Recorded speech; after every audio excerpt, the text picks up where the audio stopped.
Just 4 days ago, this secluded town in the middle of nowhere looked like this. And because this town is located in the middle of the jungle in Guatemala, an area that experiences extreme tropical storms in the summer, many of these small houses cannot withstand these brutal conditions, forcing the residents to constantly rebuild their homes in order to protect their families. However, Guatemala City, a 4-hour car ride away, is in stark contrast to this with its upmarket infrastructure and work opportunities, a gap we really want to bridge. Once we found out about this community in Guatemala, we contacted Techo, an organization we worked with 2 years ago by rebuilding 10 houses in an impoverished community in Costa Rica, to see how we could help save this remote town from being destroyed. And 1 week later, Darren arrived just outside Guatemala City. And despite its beautiful landscapes and rich culture, he soon experienced firsthand just how difficult it was to reach the small village of Chiziguan, as he had to charter a small plane to a nearby town and then still walk for miles through the thick jungle terrain. A daily practice for the locals just to generate minimal income. Upon his arrival, Darren met with Alberto, a father of 8 children who provides for them along with his wife Maria by traveling for hours every day to reach the nearest city to sell fabrics, where he only makes $2 per day, meaning that each one of his family has to live on roughly $1 per week. On top of this, the entire family of 10 have to share a singular bedroom.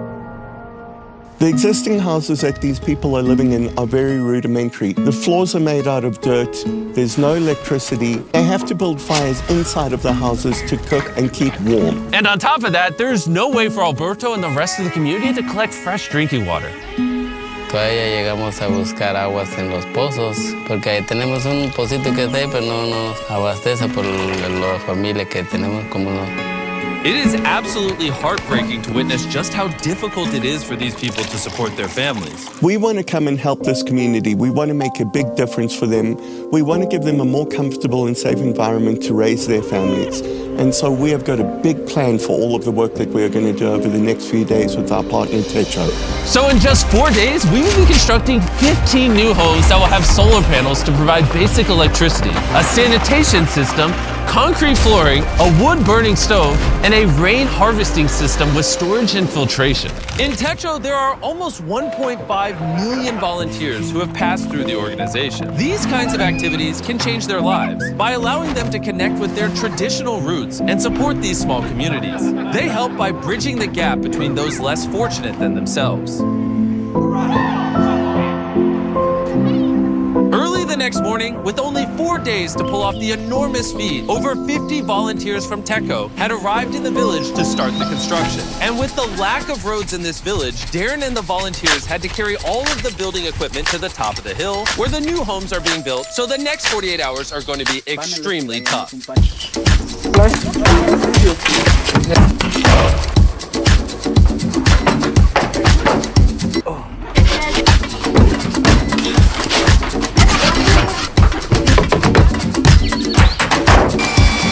With 2 days down, they were able to finish the structures of the houses. However, with only 48 hours remaining, they still had to install all of the irrigation pipes and plumbing for the water collection system.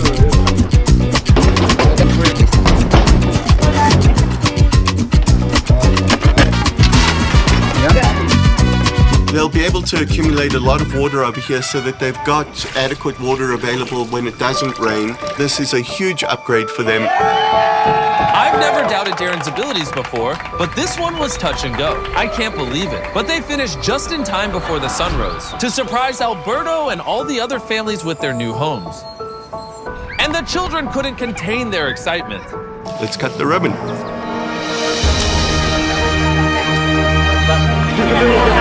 You could immediately see how excited this community was. The expressions on their faces, the excitement in their voices, and it was a beautiful experience. The gratitude that they were giving us back felt to me like more than we were giving them. They now will have more opportunities to make significantly more money, as they would have to spend less time maintaining their houses every storm. The new roads Techo built will make it easier to travel to and from neighboring communities. They have electricity, making it easier for the children to study at night. The new stoves make it easier to cook healthy food, and this will allow the community to expand and one day become a fully functional town with similar opportunities to those that live closer to the city. So Alberto and his family will never have to hike those treacherous paths again.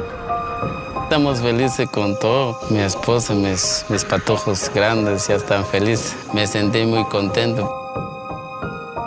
And beyond this, we have another big surprise for the community. But before I show you this, I want to tell you about the sponsor of this video, Dragon City. Beyond sponsoring this incredible project, Dragon City is hosting a Philanthropy Week challenge from January 21st to 28th in-game. Players can earn points for Techo by breeding an electric parent and a flame parent dragon. And for every 50,000 points earned globally, Dragon City will donate $100 to Techo.us to help build shelters in Latin America with a total donation goal of $20,000. Also, there's a custom Mr. Beast Runner Island starting on January 24th where you can obtain all of the Mr. Beast dragons through in-game offers. But if you don't like my dragons, there's obviously thousands of more you can choose from. So don't worry, I won't get offended as long as you subscribe. Download Dragon City by clicking the link in the description or scanning this QR code right here to get a special starter pack with 15,000 food, 30,000 gold, 10 gems, and join the Beast Philanthropy Week as the Dragon Master.